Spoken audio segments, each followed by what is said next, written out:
Hello dear students, अस्सलाम वालेकुम। क्या हाल है सबके जी? खैरियत से हैं?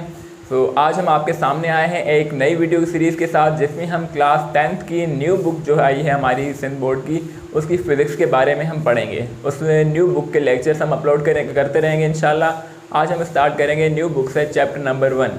लेकिन ये याद रख लें कि न्यू बुक में जो हमारा चैप्टर 1 है वो उन्होंने स्टार्ट किया है चैप्टर 10 से, यानी कि चैप्टर 1 का नाम ही उन्होंने चैप्टर 10 रख दिया, जिसका नाम है जी जनरल वेव प्रॉपर्टीज़। आज से हम इस टॉपिक को स्टडी करना स्टार्ट करेंगे, जनरल वेव प्रॉपर्टीज़। ये हमारा चैप्टर 1 होगा, ठीक है जी। तो क्लास 10th की जो न्यू फिज़िक्स है हम उसी के अकॉर्डिंगली चलेंगे, टॉपिक बाय टॉपिक इंशाल्लाह। सारे न्यूमेरिकल्स भी करेंगे, सारी थ्योरीज पढ़ेंगे, सारे कॉन्सेप्ट्स हम चेक करेंगे नई बुक के, और इंशाल्लाह हम कोशिश करेंगे कि एज़ सून एज़ पॉसिबल ये पूरी बुक हम आपको कंप्लीट करा सकें। जिन बच्चों के पास वो बुक नहीं है वो गूगल में भी लिख लें Sindh board new physics textbook PDF, तो मिल जाएगी, डाउनलोड कर लें, या मार्केट में भी अवेलेबल अब तो हो चुकी है, मार्केट से परचेज़ कर सकते हैं, ठीक है जी। So my name is Shoaib Samo और आप देख रहे हैं हमारा यूट्यूब चैनल शोएब समो। वीडियो स्टार्ट करने से पहले तमाम बच्चों से एक रिक्वेस्ट है कि अगर आप ये वीडियो बगैर सब्सक्राइब किए देख रहे हुए हैं तो काइंडली हमारे चैनल को सब्सक्राइब कर दें, ताकि आने वाली तमाम वीडियोस के नोटिफिकेशन आपको मिलते रहें और आप एक्सेस कर सकें इजीली तमाम वीडियोस को। एक तरफ हमारी 9th क्लास की फ़िज़िक्स भी चल रही है, न्यू बुक की जो आई है उसकी फ़िज़िक्स भी कंटिन्यू है, और दूसरी साइड पर हम 10th की वीडियोज़ भी अपलोड करते रहेंगे।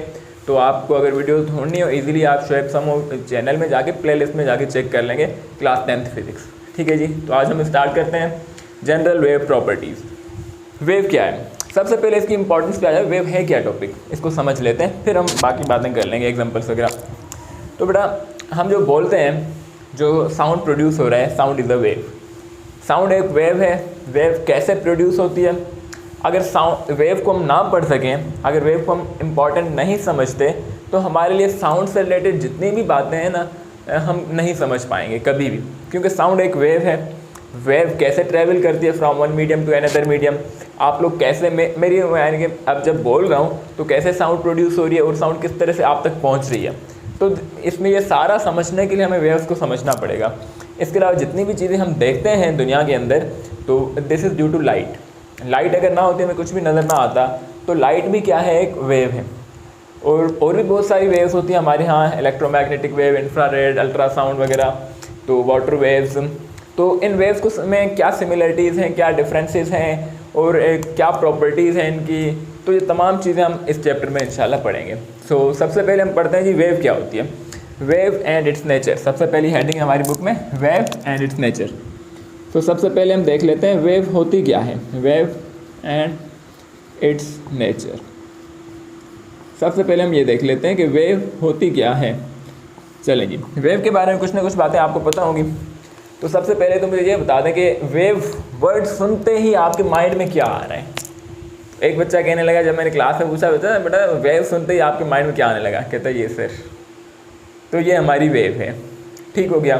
तो इसी को हम वेव कहते हैं, क्योंकि ये हमने कहाँ पर देखा है, ये हमने अक्सर देखा है वाटर में, और वाटर इनकी वेव्स को हम कहते हैं वाटर वेव्स, ठीक हो गया जी। तो यानी कि जी हाँ, वो भी वेव ही है, ये भी वेव ही है। तो हम वहीं से स्टार्ट करते हैं जी। वेव क्या होती है? सबसे पहले हम इसकी देख लेते हैं होती क्या, हम किसको, यानी कि बेसिक चीज़ क्या है, किसको हम वेव कहते हैं, वेव के अंदर क्या हो रहा है। सबसे पहले हम यहाँ पे एक दो एग्जांपल्स ले लेते हैं। क्या एग्जांपल लेते हैं जी? कोई भी यहाँ पर हमारे पास रस्सी है, रोप है, रोप, ठीक है जी, रस्सी है, उसको हमने यहाँ पे दीवार में कर दिया फिक्स। ये रस्सी को मैंने दीवार में कर दिया फिक्स। अब मैं क्या कर रहा हूँ, अब इस रस्सी को डिस्टर्ब कर रहा हूँ, बड़ा सुकून से रेस्ट में इक्विलिब्रियम पोजीशन में पड़ी हुई है। मैं इसको अब डिस्टर्ब करना चाहता हूँ, शरारती हूँ, तो इसको मैंने मूव किया, यूँ अप एंड डाउन जर्क किया, तो क्या होगा, ये वाला हिस्सा यूँ हो जाएगा और ये बाकी जो रोप है उसी तरह रहेगी। अब ये जो डिस्टर्बेंस मैंने क्रिएट कर दी रस्सी के अंदर, रोप के अंदर, ये क्या करेगी, ये आहिस्ता आहिस्ता ट्रेवल करते हुए आगे जाएगी, यहाँ तक पहुँच जाएगी। कुछ देर के बाद यही डिस्टर्बेंस हमारी इधर पहुँच जाएगी, और कुछ देर के बाद यही डिस्टर्बेंस इधर पहुँच जाएगी, ठीक हो गया। तो ये हमारी हो गई डिस्टर्बेंस, जो कि हमने रोप के अंदर प्रोड्यूस कराई खामखा से डिस्टर्ब करके उसको। अच्छा जी, अगर मैं इसको continuously up and down jerk करता रहूँ, कंटिन्यूसली अगर मैं अप एंड डाउन इसको जर्क करता रहूँ, तो क्या ये रस्सी इस तरह नहीं हो जाएगी? यस, ये तो हमें वेव की तरह दिखाई दे रही है। मतलब रस्सी में, सिर्फ पानी में नहीं, रस्सी में भी वेव होती है। वाह, चलिए देखते हैं कि रस्सी में ऐसा हमने क्या किया कि जिससे हमने वेव प्रोड्यूस कर ली। इसकी प्रॉपर्टीज़ देखते हैं हमने क्या किया। सबसे पहले तो हो क्या रहा है, ये देखें हो क्या रहा है। जब मैंने इसको अप एंड डाउन मूव करा रहा हूँ रस्सी को, रस्सी मैंने दो सामने दीवार में फिक्स कर दी, अब मैं उसको मूव करा रहा हूँ, मैं अपनी फोर्स यूज़ कर रहा हूँ। फोर्स यूज़ करके बेसिकली क्या मैं कह सकता हूँ कि मैं अपनी एनर्जी यूज़ कर रहा हूँ। हाँ बच्चा, कह सकते हैं क्या हम अपनी एनर्जी यूज़ कर रहा हूँ, एनर्जी को बेसिकली ट्रांसफ़र कर रहा हूँ from one point to another point. ये बात समझ आ रही है? मैं अपनी एनर्जी यूज़ कर रहा हूँ। अगर मैं कंटिन्यूसली वेव प्रोड्यूस करता रहूँ, कब तक कर सकूँगा? जब तक थक नहीं जाता मैं। एक टाइम आएगा थक जाऊँगा। थक जाने का क्या मतलब, मेरे अंदर जो एनर्जी थी, जो मेरे खाने पीने की वजह से, जिसे हम कहते हैं केमिकल एनर्जी, तो वो एनर्जी लूज़ होती जा रही है। फाइनली मैं कहूँगा भाई थक गया हूँ।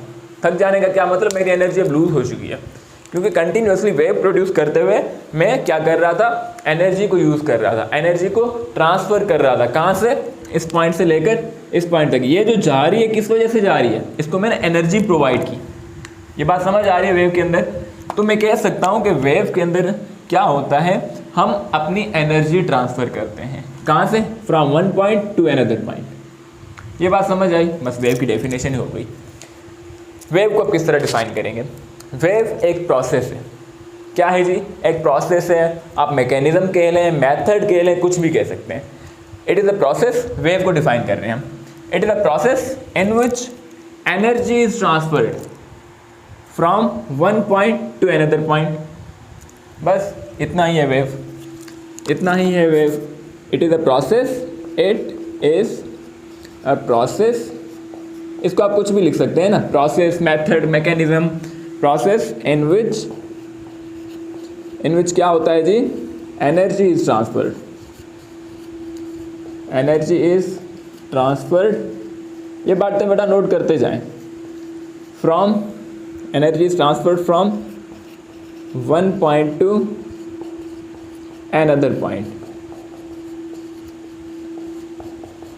N other point. ये होगी हमारी एनर्जी, वेव की डेफिनेशन। अच्छा जी, वेव क्या है, यहाँ पे दोबारा आ जाए। वेव क्या है? प्रोसेस है, उसके थ्रू क्या हो रहा है, एनर्जी ट्रांसफर हो रही है from one point to another point. अच्छा, इसके अंदर एक और बात मुझे बता दें, क्या मैटर, मास, पार्टिकल्स, क्या मैटर ट्रांसफर हो रहा है? मैटर की एग्जांपल कैसे लेते हैं? जो रस्सी थी मेरे पास, क्या वो रस्सी के पार्टिकल जिनको मैंने मूव कराया, जिनको मैंने डिस्टर्ब किया, क्या वो रस्सी के पार्टिकल्स, रस्सी का मैटर, वो भी मूव कर रहे हैं? या सिर्फ ये जो अप एंड डाउन मोशन ये किसका है? क्या वो रस्सी के पार्टिकल्स आगे जा रहे हैं? इसको समझने के लिए मैं ये पूछना चाहता हूँ कि ये जो रस्सी है मेरे पास बिल्कुल स्ट्रेट है, ठीक है जी, क्या ये रस्सी, अच्छा अब हम क्या करते हैं इसको समझने के लिए, ये हमारे पास रस्सी है ना, ठीक है, रस्सी को जब मैं मूव करा रहा हूँ तो जिस पॉइंट को मैं अप एंड डाउन मूव करा रहा हूँ ना, उस पॉइंट को मैं क्या कर लेता हूँ, कोई रेड कलर की सॉल्यूशन, टेप सॉल्यूशन बांध लेता हूँ, ठीक है। जिस पॉइंट पर मैं up and down force apply करूँगा, उस पॉइंट पर मैंने रेड कलर की रस्सी बांध दी। से सपोज ये हमारे पास है, ये रस्सी है, इसको मैं ब्लू कलर की से सपोज टेप बांध दी। अब मैं क्या कर रहा हूँ, अप एंड डाउन इसको मूव करा रहा हूँ continuously. Up and down continuously जब मूव करा रहा हूँ तो ये वेव तो आगे जा रही है, ये वेव तो आगे जा रही है।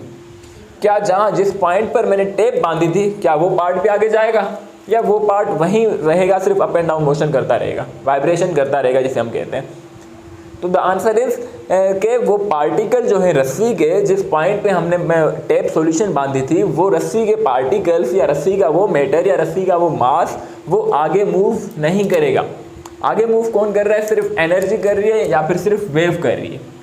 ये जो यानी कि हुप बन के आ रहा था, ये आगे मूव कर रहा है, ठीक है, ये हुप आगे मूव कर रहा है, रस्सी आगे मूव नहीं कर रही, रस्सी के पार्टिकल्स आगे मूव नहीं कर रहे। जिसको हम वाइब्रेट करा रहे हैं वो अपनी जगह ही वाइब्रेट कर रहे हैं, सिर्फ और सिर्फ अपनी जगह पे, मेन पोजीशन पर वाइब्रेट कर रहे हैं, कहीं आगे नहीं जा रहे।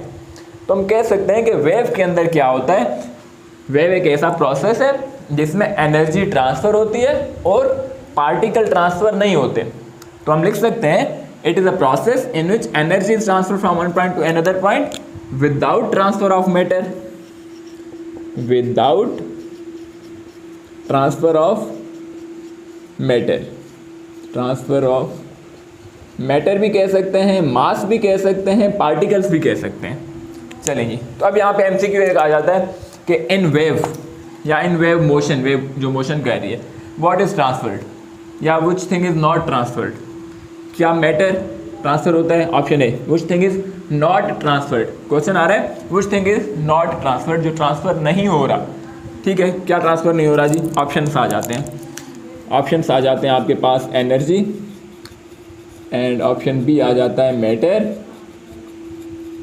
ठीक है जी, ऑप्शन सी आ जाता है both A and B, and option D आ जाता है नन ऑफ दीज। तो हम क्या करेंगे? ट्रांसफ़र क्या नहीं हो रहा? एनर्जी तो ट्रांसफ़र हो रही है, मैटर ट्रांसफ़र नहीं हो रहा। ठीक है जी, अगर आ जाता है वेव के अंदर क्या ट्रांसफ़र होता है, ट्रांसफ़र क्या होता है, what which thing is transferred in wave, तो ऑप्शन सी आ जाता है मास, ऑप्शन डी आ जाता है और particles. Which thing is transferred, क्या ट्रांसफर्ड होता है? मैटर ट्रांसफ़र नहीं होता, मास ट्रांसफ़र नहीं होता, पार्टिकल्स ट्रांसफ़र नहीं होता है, सिर्फ एनर्जी ट्रांसफ़र होती है। ठीक है जी, तो ये दो बातें हमने लिख ली कि वेव क्या है। Wave it is a process in which energy transfer from one point to another point without transfer of energy. ठीक है जी, अब आ जाते हैं कि वेव प्रोड्यूस हमने कैसे की।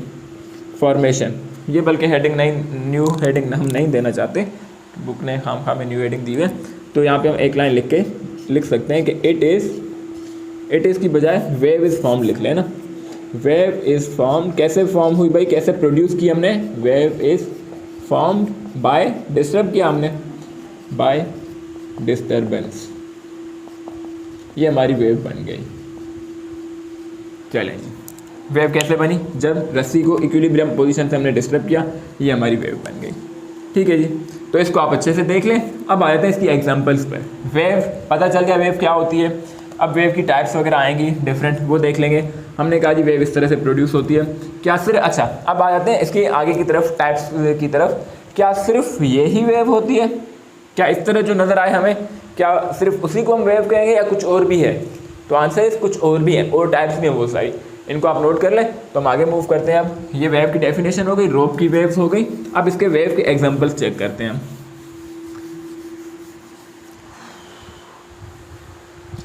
वेव के एग्जांपल्स देखें जी।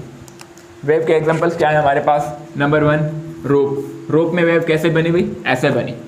सेकंड में हम ले लेते हैं स्प्रिंग की एग्जांपल। स्प्रिंग, ये आ गई स्प्रिंग। स्प्रिंग की बजाय एक और नाम लिख लें, स्लिंकी स्प्रिंग कौन सी होती है जी? वो कलरफुल टाइप होती है, बच्चों के खेलने वाली, बिल्कुल यानी कि बहुत ही इलास्टिक होती है। वो मैं आपको इमेज यहाँ पे शो कर रहा हूँ, इमेज भी देख लें, ये वाली स्प्रिंग। ठीक है जी, तो ये हो गई स्लिंकी स्प्रिंग। स्लिंकी स्प्रिंग में क्या होता है? इसमें ये होता है कि ये हमारे पास स्लिंकी स्प्रिंग कुछ इस तरह की होगी। ये इसकी ओरिजिनल पोजीशन होगी, इसको अभी तक हमने कोई डिस्टर्बेंस नहीं किया। ठीक है, अब हम क्या करते हैं, इसको एक साइड पे कर देते हैं फिक्स। एक साइड पे हमने इस वेव को कर लिया, स्लिंकी स्प्रिंग को कर लिया फिक्स। अब हम क्या देखेंगे, अब हम इस साइड से इसको कंटिन्यूसली हॉरिजॉन्टल, पहले हम वर्टिकल मूव करा रहे थे, अब हम हॉरिजॉन्टल मूव कराएंगे इस तरह से। मैं मार्कर यहाँ पे कर लूँ। अब मैं इस स्प्रिंग को इस तरह से कंटिन्यूसली हॉरिजॉन्टल मूव कराऊंगा, देखूंगा क्या होगा। जब हम हॉरिजॉन्टल इसको मूव कराएंगे तो हम देखेंगे कहीं पर ये स्प्रिंग की साइड्स बहुत ज़्यादा करीब होंगी और कहीं पर थोड़ा दूर होंगी, और उसको भी हम कहेंगे ये भी वेव है। ठीक है, कैसी शक्ल बन जाएगी हमारे पास, मैं बनाने की कोशिश करता हूँ। ये शक्ल कुछ इस तरह से, कहीं पर ये वेव्स बहुत ज़्यादा करीब हैं तो कहीं पर ये बहुत ज़्यादा दूर हैं। अगेन से कहीं पर बहुत ज़्यादा करीब हैं तो कहीं पर बहुत ज़्यादा दूर हैं। तो इस तरह की शेप हमारे पास आ जाएगी। ठीक है जी, तो ये हमारे पास स्लिंकी स्प्रिंग की एक वेव हो गई। ठीक है, और ये नॉर्मल स्प्रिंग्स में भी तो ऐसा ही होता है। नॉर्मल स्प्रिंग्स में भी अगर आप उसे स्ट्रेच करके छोड़ दें तो वो यूँ मूव करती रहेंगी। ठीक हो गया, तो ये हो गई हमारी स्लिंकी स्प्रिंग की एक टाइप ऑफ वेव। यहाँ पे इस एरिया में या इस रीजन में क्या था, दूर थी। इसको हम बाद में पढ़ेंगे कि इस दूर को क्या कहते हैं। ये दूर है, और यहाँ पे क्या है, वेव्स आपस में करीब हैं, करीब। ठीक हो गया, यहाँ पे दूर, यहाँ पे करीब, यहाँ पे दूर, आगे करीब, यहाँ पे दूर है तो यहाँ पे करीब। ठीक हो गया, चलें। रोप की एग्जांपल्स हमने देख ली, स्लिंकी स्प्रिंग की एग्जांपल्स हमने देख ली। स्लिंकी स्प्रिंग से दो तरह की वेव्स बनती हैं, ए और बी लिख लेते हैं। ए में तो ये बनी और बी, इस तरह की वेव भी हम स्लिंकी स्प्रिंग से बना सकते हैं। ठीक है जी। इसी स्प्रिंग को अगर मैं अप एंड डाउन मूव कराता हूँ ना, तब भी इस तरह की वेव भी इसके अंदर बनती है स्लिंकी में। स्लिंकी, अच्छा ये क्वेश्चन भी आ जाता है समटाइम्स, एमसीक्यूज में आ जाता है। लास्ट टाइम ओ लेवल्स के एमसीक्यूज में भी आ गया था कि वो कौन सी, यानी कि कौन सी प्रॉपर्टी है या कौन सा मीडियम है जिसके थ्रू दोनों टाइप्स ऑफ वेव बना सकते हैं, ये परपेंडिकुलर वाली भी, हॉरिजॉन्टल वाली भी। तो answer is slinky spring. Slinky spring एक ऐसी चीज़ है जिससे हम दोनों तरह की वेव्स बना सकते हैं। चलेंगे वो एग्जांपल ले लेते हैं। तो क्या होगा, इस तरह से होगा, ये हमारी वेव्स स्लिंकी स्प्रिंग की बन रही होंगी। अब इतनी अच्छी ये वेव मुझसे नहीं बन रही, लेकिन एज्यूम कर लें कि ये वही वेव है। ठीक हो गया जी। अच्छा जी, तो ये तीनों बातें हमें समझ आ गई कि रोप में वेव कैसे बनती है, स्लिंकी स्प्रिंग में या नॉर्मल स्प्रिंग्स में वेव कैसे बनती है। स्लिंकी स्प्रिंग में दोनों तरह की वेव्स बन सकती हैं। ठीक हो गया। तो अब हम आ जाते हैं इनकी टाइप्स पर। ये आपने बात याद रखनी, करीब करीब और क्लोज दूर दूर वाली। ठीक है जी। तो अब हम, बल्कि मैं यहीं पर बता देता हूँ, बाद में इसको फर्दर कंटिन्यू भी कर लेंगे। नहीं, टाइप्स पढ़नी पड़ेंगी पहले। चलेंगे टाइप्स पे आ जाते हैं। अब मिटा दें इसको। ये हमने सिर्फ एग्जांपल समझी कि रो वेव में क्या हो रहा है। यहाँ पे बस एक बात कि जो पार्टिकल्स हैं ना, यहाँ पर पार्टिकल्स मूव तो नहीं कर रहे, यहाँ पर भी सिर्फ वाइब्रेशन आगे जा रही है, वो वेव आगे जा रही है, पार्टिकल्स तो आगे नहीं जा रहे ना पीछे जा रहे हैं। पार्टिकल्स क्या कर रहे हैं, जो इस मीडियम के हैं, पार्टिकल्स ओनली वाइब्रेट कर रहे हैं, only vibrate about their mean positions, about their mean position. ठीक है जी। जो पार्टिकल हैं वो अपनी मीन पोजीशन पर, ये सपोज मीन पोजीशन है, ये इसकी मीन पोजीशन, ये मीन पोजीशन, ये मीन पोजीशन इसकी, ये मीन पोजीशन। तो पार्टिकल, ये वाला पार्टिकल कंटिन्यूसली इसी के around up and down vibrate करता रहेगा। ये सारे के सारे particle up and down vibrate कर रहे हैं about their on mean positions. आगे वेव जा रही है, आगे वेव जा रही है, पार्टिकल सिर्फ और सिर्फ अपनी पॉइंट पर वाइब्रेट कर रहे हैं। ठीक हो गया। तो अब हम आगे चलते हैं। अब हम देखते हैं कि टाइप्स ऑफ वेव्स कितनी होती हैं। टाइप्स ऑफ वेव, अच्छा टाइप्स ऑफ वेव दो तरह की होंगी। टाइप्स ऑफ वेव दो तरह की होंगी, एक मीडियम पे डिपेंड करेगी और एक वाइब्रेशन ऑफ पार्टिकल्स। अब हम देखते हैं vibration of particles. Types of wave की हेडिंग दे देते हैं, टाइप्स ऑफ वेव। वेव की कितनी टाइप्स हैं, तो यहाँ पे लिख लेता हूँ जी, on the basis of vibration of particles, vibration of particles. ये आपने मैप बना लेना है। Types of wave on the basis of vibration of particles, types of wave on the basis of medium, on the basis of medium. ठीक है जी। तो ये हम बाद में डिस्कस करते हैं, फिलहाल ये types of wave on the basis of vibration of particles में हमारे पास दो टाइप्स होती हैं वेव की। कौन कौन सी, एक का नाम होता है जी ट्रांसवर्स वेव, ट्रांसवर्स वेव, और दूसरी टाइप का नाम होता है हमारे पास longitudinal wave, longitudinal wave.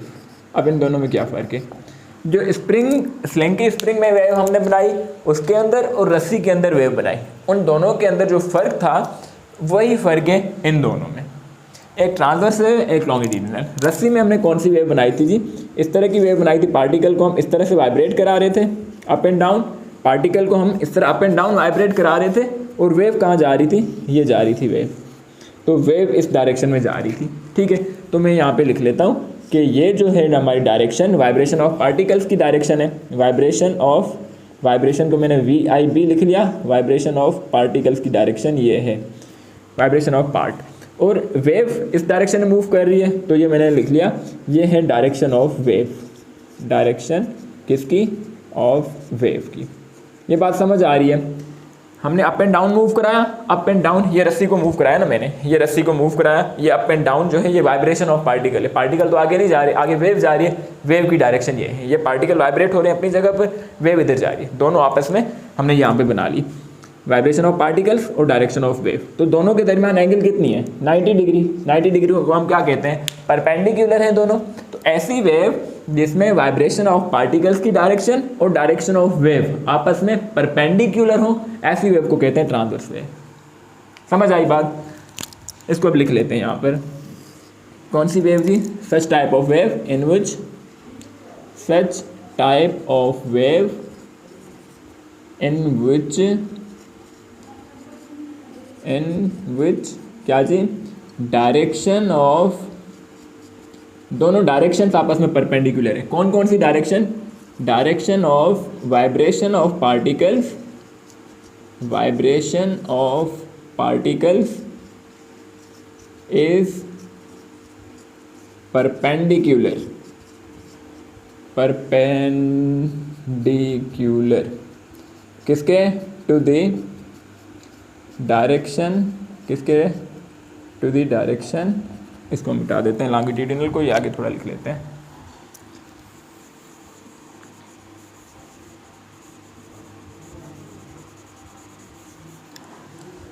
To the direction of propagation of wave, propagation of wave, wave के ट्रांसफ़र होने को या वेव के ट्रेवल होने को हम ये वर्ड यूज़ करते हैं, प्रोपेगेट हो रही है वेव।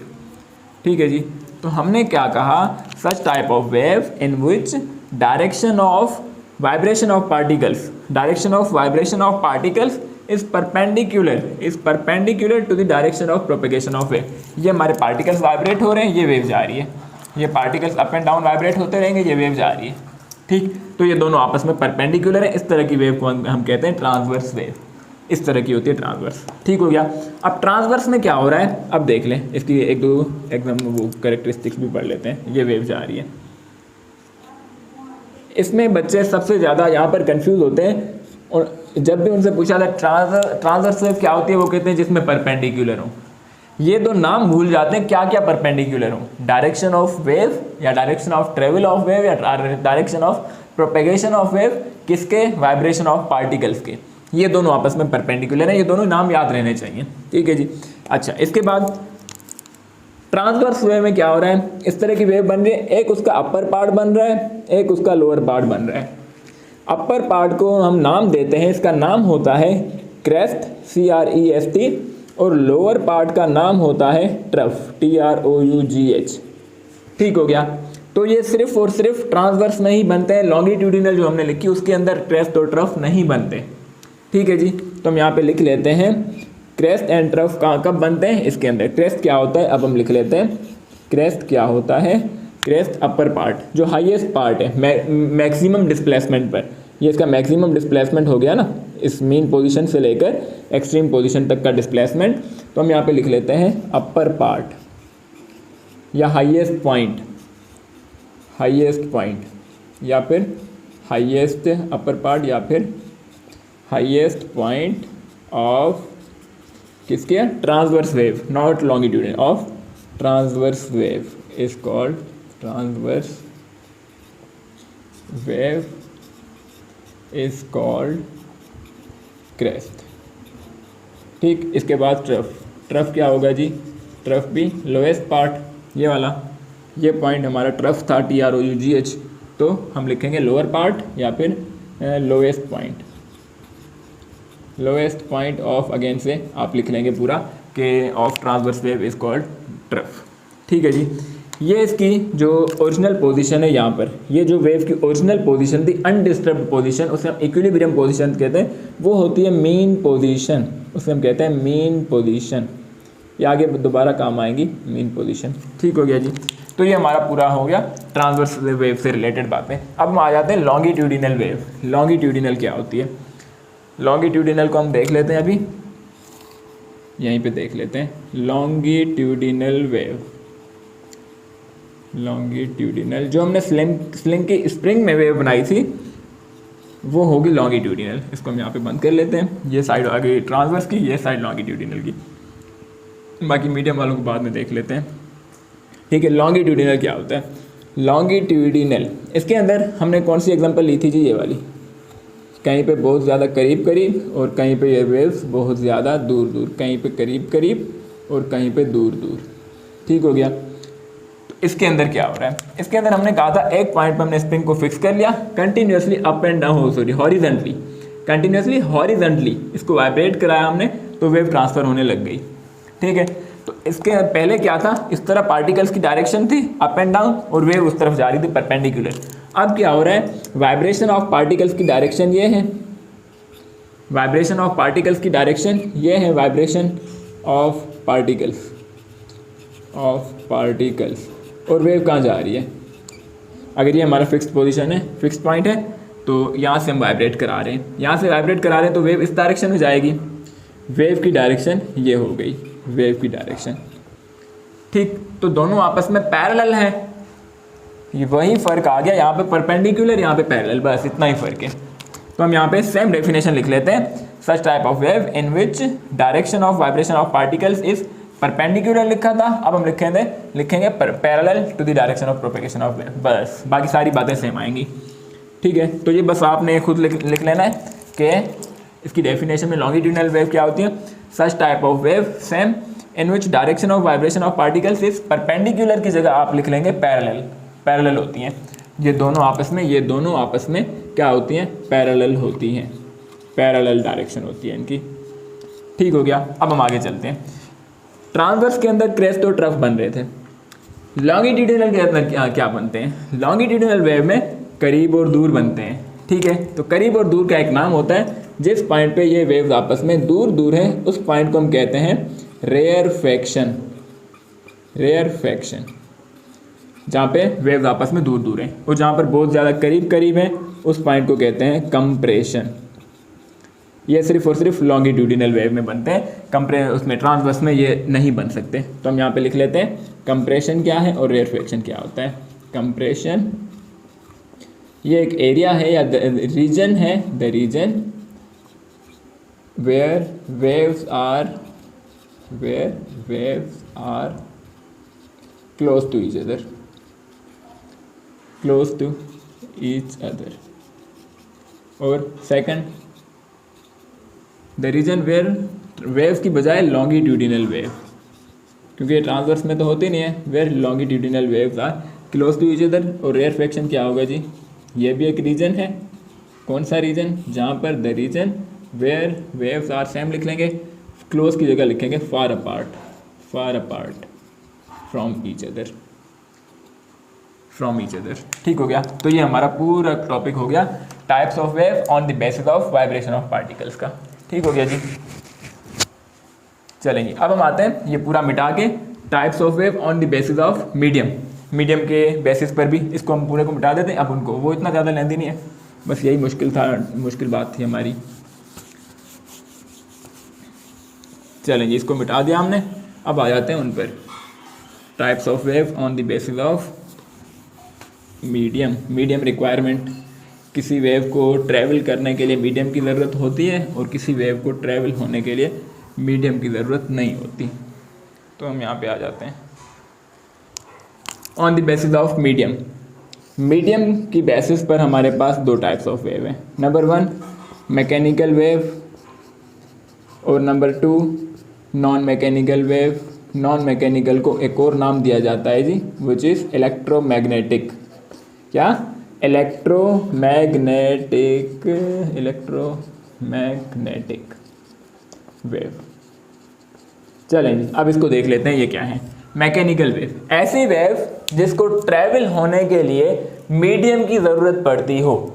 मीडियम मीन्स के अकेले कोई से सपोज ये कोई वेव है, ये वेव है आ रही है, इसको कोई गाड़ी चाहिए, कोई सवारी चाहिए, कोई ट्रक, कोई बाइक वगैरह चाहिए जिसके ऊपर चढ़े और ये जाए।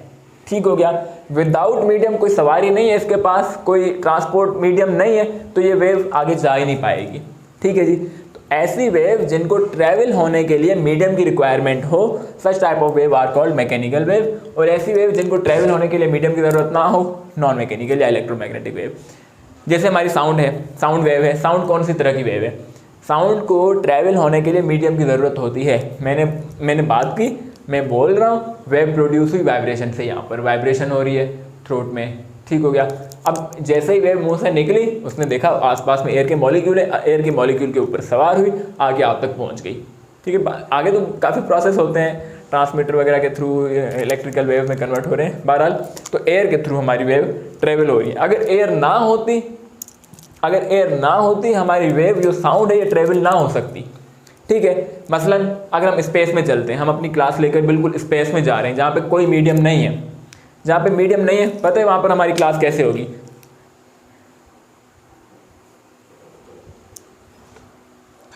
क्या हुआ, आवाज़ नहीं आ रही? ऐसे ही क्लास होगी हमारे स्पेस के अंदर। मतलब वहाँ पर हम बात तो करता रहूँगा लेकिन आपको सुनाई बिल्कुल नहीं देगी, ठीक है, क्योंकि वहाँ बात साउंड प्रोड्यूस हो रहा है लेकिन साउंड को ट्रैवल होने के लिए मीडियम की ज़रूरत नहीं है, वहीं पर रुक जा रहा है। ठीक हो गया जी। तो मैकेनिकल वेव ऐसी वेव होती हैं जिनको ट्रैवल होने के लिए मीडियम की ज़रूरत हो। Those waves which need medium, those waves which require, those waves which require a medium, require a medium for किस लिए? propagation, propagation means travel, propagation are called mechanical wave। कौन कौन सी होती हैं जी? साउंड वेव हमने कहा जी मैकेनिकल है, medium की ज़रूरत होती है। कुछ देर पहले हमने कौन सी वेव बनाई थी? वाटर वेव्स बनाई थी, वो सॉरी रोप वेव्स एंड रोप बनाई थी हमने, स्प्रिंग वेव्स बनाई थी, उनको भी मीडियम की ज़रूरत तो थी। विदाउट मीडियम अगर स्प्रिंग ना हो तो वेव कहाँ जाएगी? अगर रस्सी ना हो, रस्सी के ऊपर आप चढ़ के जा रही, रस्सी ना हो तो वो भी नहीं जाएगी। तो हम यहाँ पे लिख लेते हैं जो लॉन्गिट्यूडिनल और ट्रांसवर्स, उनमें क्या था जी? जो हमारी क्या है रोप वेव्स एंड रोप वेव्स, या फिर वाटर में अगर हम वेव प्रोड्यूस कर रहे हैं वाटर वेव्स, या फिर ETC। ये तमाम की तमाम एग्जांपल्स हैं मैकेनिकल की। इन सबको ट्रैवल होने के लिए मीडियम की ज़रूरत होती है। तो अब इसकी डेफिनेशन आप खुद लिख लेंगे कि नॉन मैकेनिकल, इसका ज़्यादा अच्छा नाम है इलेक्ट्रोमैग्नेटिक वेव। इलेक्ट्रोमैग्नेटिक वेव क्या होती है? जिनको ट्रैवल होने के लिए मीडियम की ज़रूरत नहीं होती। इसकी एग्जाम्पल है इसकी जी लाइट कहाँ से आ रही है? सन से हम तक आ रही है, दरम्यान में स्पेस है, कोई मीडियम नहीं है, वैक्यूम है, फिर भी हम तक आ रही है। मतलब मीडियम हो ना हो तब भी ये लाइट वेव हम तक पहुंच जाएगी। इसके अलावा जितनी भी इलेक्ट्रोमैग्नेटिक रेडिएशंस हैं, इंफ्रारेड हो गई, इंफ्रारेड रेडिएशंस, एक्सरेज हो गई हमारी, और जितनी भी इंफ्रारेड के नाम आपको आते हैं वो सारे लिख लें। इंफ्रारेड रेडिएशन सारी की सारी इलेक्ट्रोमैग्नेटिक वेव है। अच्छा, यहाँ पे एक और बात, इलेक्ट्रोमैग्नेटिक वेव जितनी भी होती हैं all electromagnetic waves are transverse in nature, waves are transverse in nature. Electromagnetic जितनी भी वेव्स हैं ना, ये सारी की सारी ट्रांसवर्स होती हैं, यानी कि वो परपेंडिकुलर वाली, ठीक है। और ये क्या होता है? ये ट्रांसवर्स भी होती हैं और लॉन्गिट्यूडिनल भी होती हैं। जिस तरह साउंड लॉन्गिट्यूडिनल है, रोप वाली ट्रांसवर्स है, स्प्रिंग वाली भी लिख लें यहाँ पर, वो भी ट्रांसवर्स भी है और लॉन्गिट्यूडिनल भी है। यहाँ पर दोनों हो सकती हैं। मैकेनिकल वेव्स में भी लॉन्गिट्यूडिनल और मे भी ट्रांसवर्स, ठीक है जी। तो ये हमारी बातें हो गई मैकेनिकल वेव्स और नॉन मैकेनिकल इलेक्ट्रोमैग्नेटिक वेव्स की। चलें जी, एक आखिरी बात आज के लेक्चर से, वो ये कि ये हमने ट्रांसवर्स वेव बनाई थी, ये इसकी मीन पोजीशन थी, मीन पोजीशन MP, यानी ओरिजिनल पोजीशन, इक्विलिब्रियम पोजीशन या अनडिस्टर्ब पोजीशन, इस तरह से हमारी वेव बन रही थी ट्रांसवर्स वेव, जिसे हमने कहा था मेन पोजीशन से। और ये अपर पार्ट को हमने कहा था क्रेस्ट, C फॉर क्रेस्ट, और लोअर पार्ट को, लोएस्ट पॉइंट को हमने कहा था ट्रफ। तो अब ये एक और बात, आखिरी बात है, वो ये कि मेन पोजीशन से लेकर क्रेस्ट तक का डिस्टेंस जो वर्टिकल डिस्टेंस है, या फिर मेन पोजीशन से लेकर ट्रफ तक का जो वर्टिकल डिस्टेंस है, ये दोनों सेम रहेंगे हमेशा। इस डिस्टेंस को हम कहते हैं एम्पलीट्यूड, A फॉर एम्पलीट्यूड। अब पूछा जाता है एम्पलीट्यूड क्या है जी? एम्पलीट्यूड क्या है? हम कह सकते हैं maximum displacement. Amplitude is denoted by capital है। ये क्या है जी? मैक्सिमम डिस्प्लेसमेंट है। कहाँ से लेकर कहाँ तक का? From maximum displacement from mean position to crest, या फिर मेन पोजीशन टू क्रेस्ट, या फिर mean position MP, mean position to trough. और ये डिस्प्लेसमेंट हमेशा क्या होता है? वर्टिकल होता है, हॉरिजॉन्टल नहीं होता। तो ये हमारी होगी एम्पलीट्यूड की डेफिनेशन, और ये भी रिलेट करता है सिर्फ और सिर्फ ट्रांसवर्स वेव से, ठीक है जी। ट्रांसवर्स में होगा इस तरह का एम्पलीट्यूड। चलें जी, आज के लिए इतना ही। नेक्स्ट वीडियो में हम इंशाल्लाह मिलेंगे। रिपल टैंक के बारे में एक शॉर्ट वीडियो बनाएंगे। रिपल टैंक क्या होता है, एक डिवाइस है, उसके थ्रू हम डिफरेंट कैरेक्टरिस्टिक्स स्टडी करते हैं वेव की। और उसके बाद आएंगे हम उसके बाद आगे के लेक्चर्स जो भी आएंगे हमारे कैरेक्टरिस्टिक्स ऑफ वेव, उसमें कुछ न्यूमेरिकल्स भी आ जाएंगे, वेव स्पीड के, फ्रीक्वेंसी वगैरह। चलेंगी, तो आज के लिए इतना ही। नेक्स्ट वीडियो में मिलते हैं इंशाल्लाह नेक्स्ट टॉपिक्स के साथ। अगर आपको वीडियो अच्छी लगी, कुछ समझ भी आया, तो लाजमी हमारे चैनल को इस वीडियो को लाइक करें, चैनल को सब्सक्राइब करें, और सब्सक्राइब करने के साथ साथ बेल आइकन को ज़रूर प्रेस कीजिएगा, और अपने फ्रेंड्स से भी ज़रूर शेयर कीजिएगा video. Thank you so much जी, अल्लाह हाफिज़।